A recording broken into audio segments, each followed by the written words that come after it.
This is the early afternoon of the 9th of November. Clip put up by Brian Tyler Cohen. Breaking: Judge drops nightmare ruling for Trump. Plays for about 13 minutes. Let's have a listen. You're watching The Legal Breakdown. Glenn, we have some major news here. We have been watching all of these troop deployment cases play themselves out in California, in Oregon, in Chicago, Illinois, and so far all of the rulings have been either temporary restraining orders or preliminary injunction. So we hadn't yet had a case where a judge had ruled on the merits of Donald Trump's troop deployments. We finally have a ruling on the merits, this one out of Portland. Can you explain what just happened in court? Yeah, Brian, Trump-appointed Judge Karen Immergut held a trial, a 3-day trial, with witnesses, law enforcement witnesses who testified, federal law enforcement, state law enforcement, local law enforcement, hundreds of documents received into evidence, and she just ruled that Donald Trump violated federal law. For anybody scoring at home, 10 U.S.C. Section 12406. He violated the 10th Amendment to the Constitution by trying to deploy streets to Portland, Oregon, and she permanently enjoined him,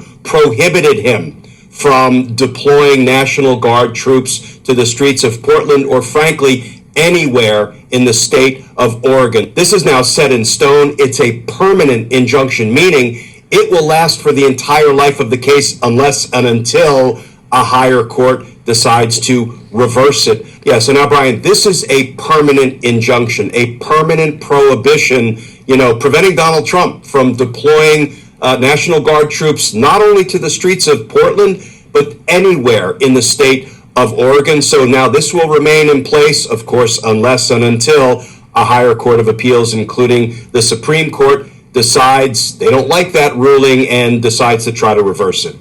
Glenn, does this mark something of a paradigm shift in that we've seen so many judges offer up deference to this administration, offer up the presumption of regularity? Was there anything that Judge Immergut said that could lend itself to this idea that finally judges are waking up, wising up to the fact that this administration is not acting in good faith and, in fact, will weaponize the law to help themselves?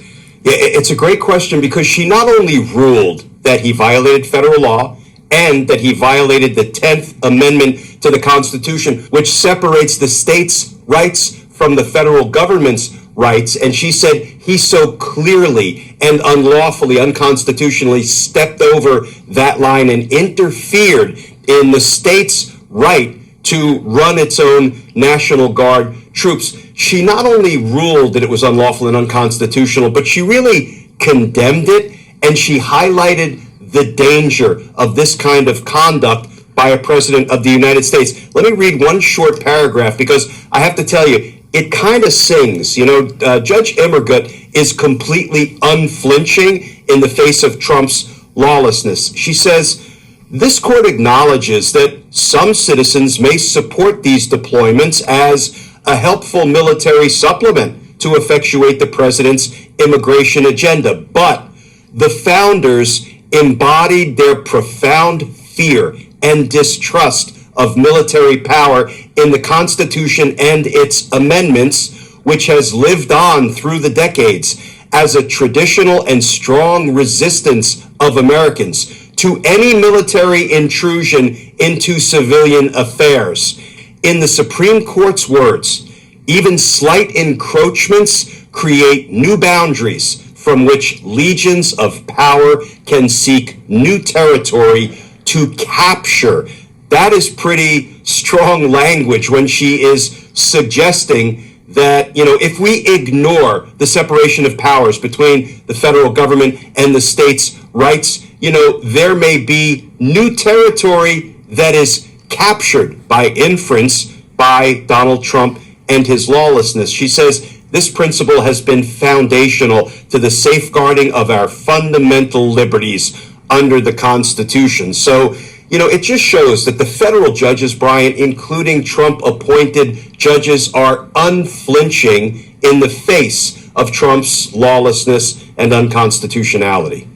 All right, so Glenn, we had talked about the fact that, initially we had only seen temporary restraining orders or preliminary injunctions, and all of the appeals, even in the Seventh Circuit, even in the Ninth Circuit, were all appeals on those preliminary injunctions and temporary restraining orders, and we hadn't yet had a case on the merits. And so the fact that we have the first ruling on the merits, and it's against the Trump administration, what kind of an impact does this have on two things? The ongoing cases also in LA and in Chicago, but also the inevitable appeal up to the Supreme Court.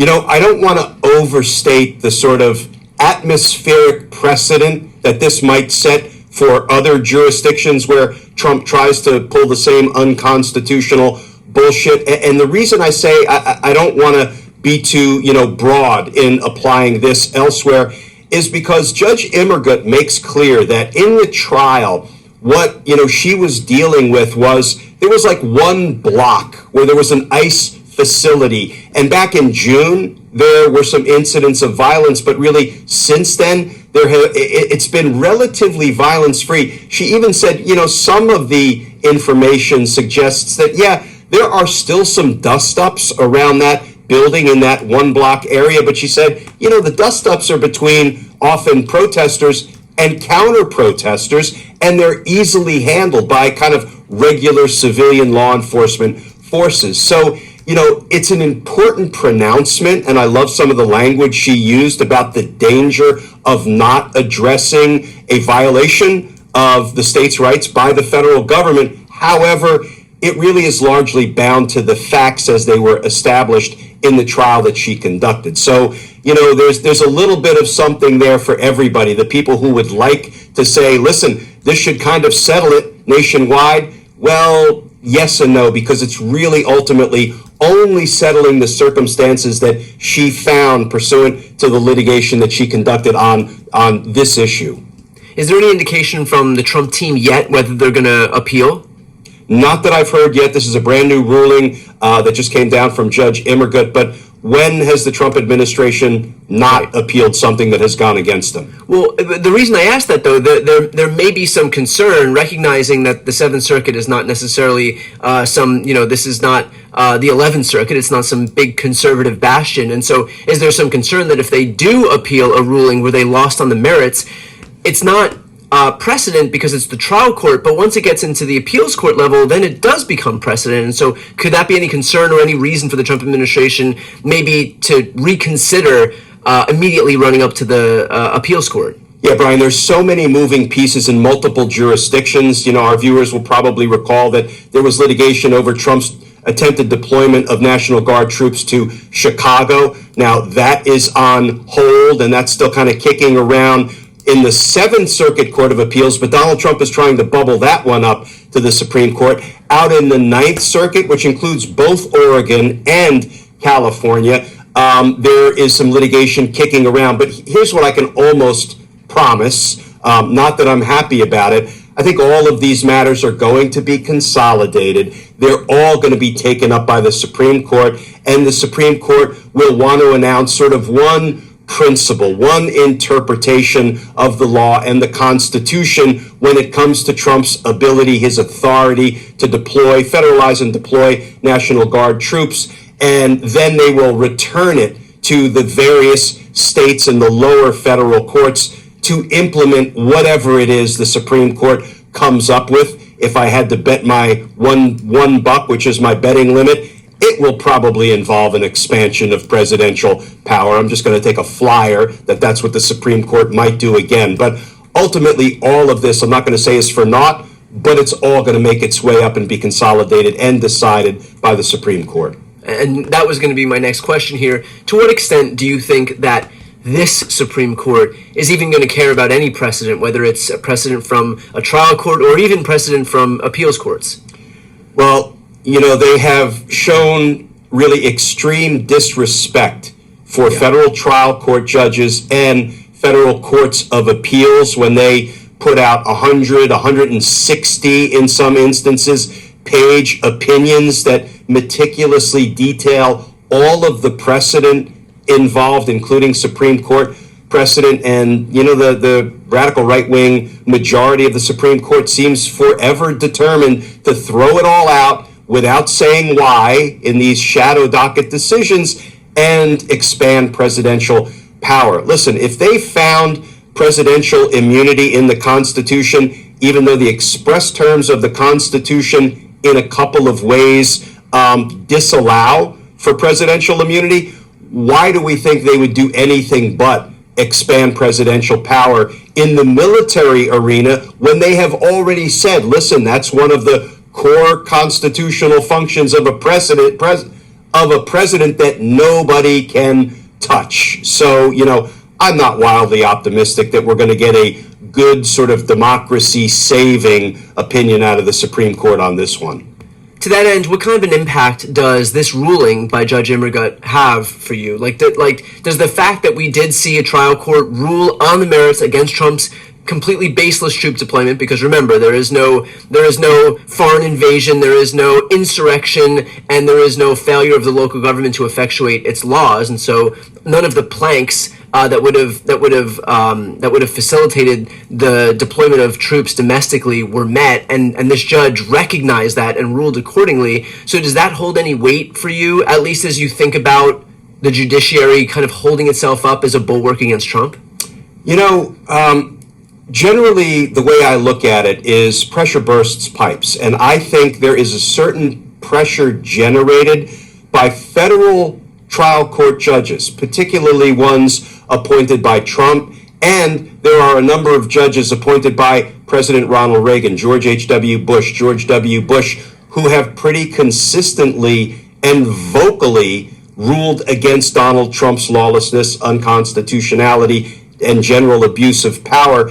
All of that should generate pressure. Now, whether there is any pressure felt by the Supreme Court, given that they are above the law, they have no mandatory code of ethics. They're the only 9 federal government employees who operate in an ethics-free zone. They can do whatever they damn well please. I don't know that they feel the pressure, but I do think it generates pressure that may be sort of felt by politicians. It may be felt by the American people when they see these federal court judges standing up, doing the right thing, protecting democracy, abiding by the rule of law and the Constitution. It becomes a powerful expectation that that is the way, a democracy is supposed to operate. So, I still think it generates pressure. I just don't know if that pressure bubbles all the way up to the Supreme Court, which is really where it needs to be felt the most, because all of the lower court opinions in the world, no matter how loyal they are to the Constitution and the rule of law, can be tossed out on a whim by, a majority of the Supreme Court justices. All right, well, obviously this is a story that continues to develop here as we await an inevitable appeal, both to the Circuit Court and then the U.S. Supreme Court. And we're also waiting on some rulings here in Los Angeles and Chicago on the same issue. And I'm sure Donald Trump is going to continue to flex his autocratic muscles and try and deploy troops to other cities. And so there's a lot happening right here. So for those who are watching, if you want to follow along, please make... The problem is that the Supreme Court is worthless. They're totally worthless. They don't rule on law. They rule on political affiliation. The whole thing's ridiculous. They're like the Senate and the Congress. They're all worthless. You think not? Think whatever the hell you like. I do. Pass it along, and thanks for listening.